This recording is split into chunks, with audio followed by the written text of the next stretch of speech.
Halo Indonesia, saya Kristianto Yen Oni, salam NKRI. Dengar-dengar KKB saling serangnya, saling baku tembak. Banyak yang luka-luka dan ada yang meninggal dunia. Wow, keren, keren, keren. Apa yang bisa kita petik dari kejadian ini?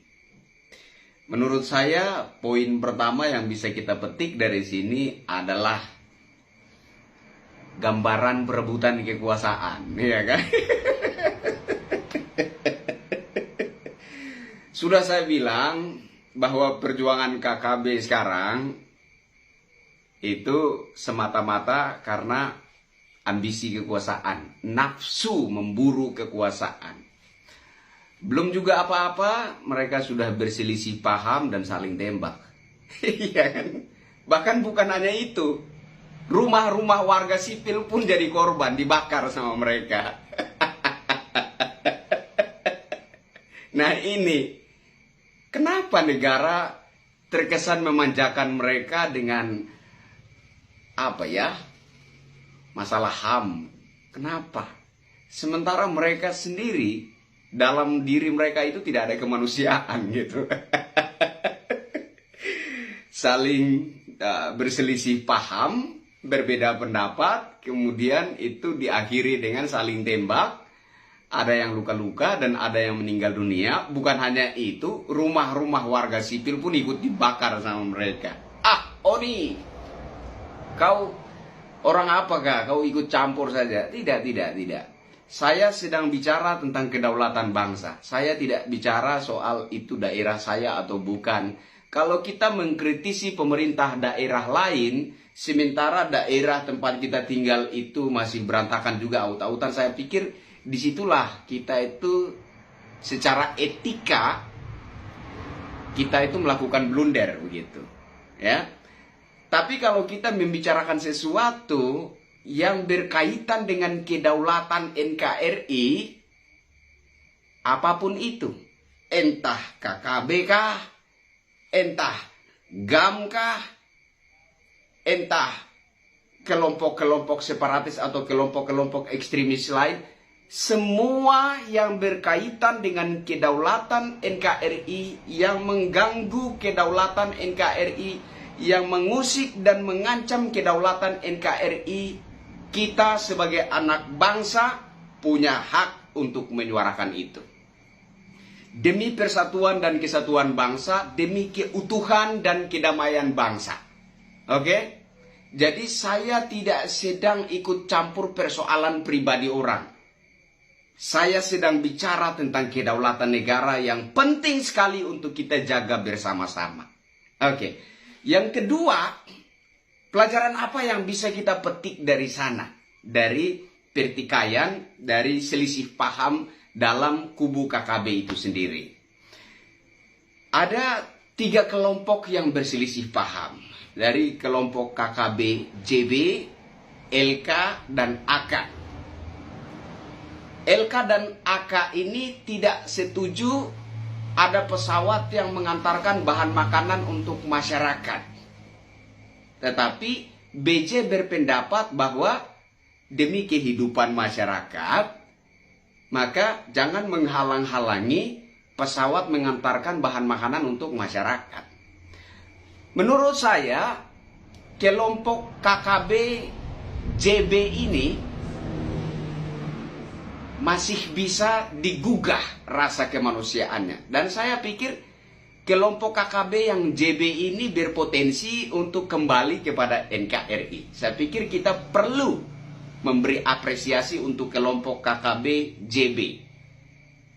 Karena sejahat-jahatnya OPM, ya, jahat banget kan?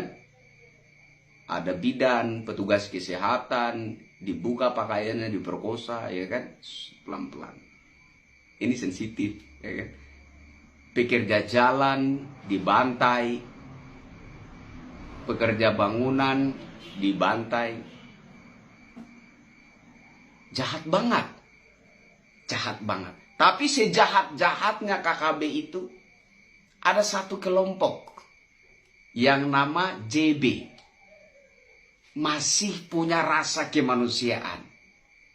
Mereka berpendapat bahwa tidak boleh menghalangi pesawat mengantarkan bahan makanan untuk masyarakat.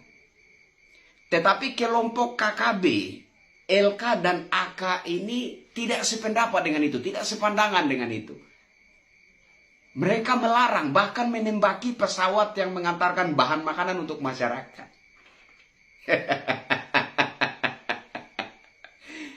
Jadi saya pikir kalau pemerintah daerah setempat ada agenda untuk melakukan pendekatan dengan para kelompok kriminal bersenjata OPM ini, mungkin ini sedikit rekomendasi dari saya. Ini rekomendasi dari saya, cobalah mendekati kelompok KKB JB ini. Karena mereka punya rasa kemanusiaan dan saya pikir mereka ini ada potensi kalau diberi pencerahan, mereka kemungkinan besar akan sadar dan kembali ke pangkuan Ibu Pertiwi.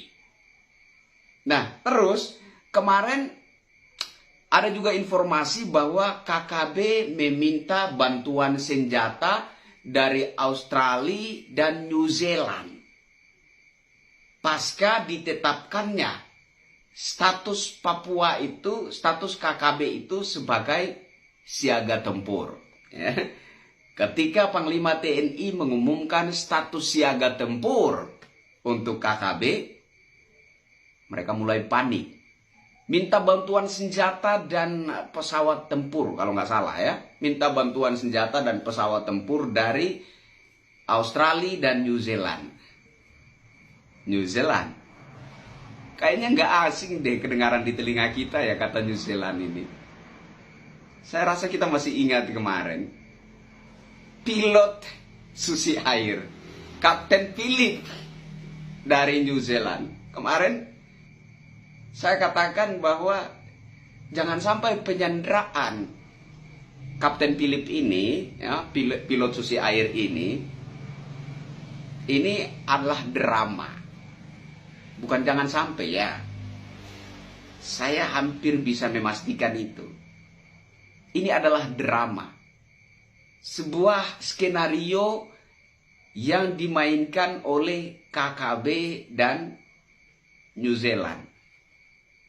Dan yang lebih konyolnya lagi adalah mereka meminta kemerdekaan Papua sebagai tebusan untuk seorang pilot Susi Air.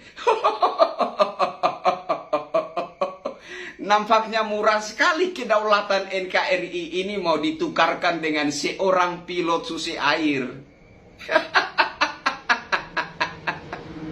Padahal mereka juga sadar bahwa tidak mungkin NKRI ini mau melepas sejengkal saja wilayah dalam kedaulatan ini. Hanya demi seorang pilot Susi Air. Mereka tentu tahu dan menyadari itu juga.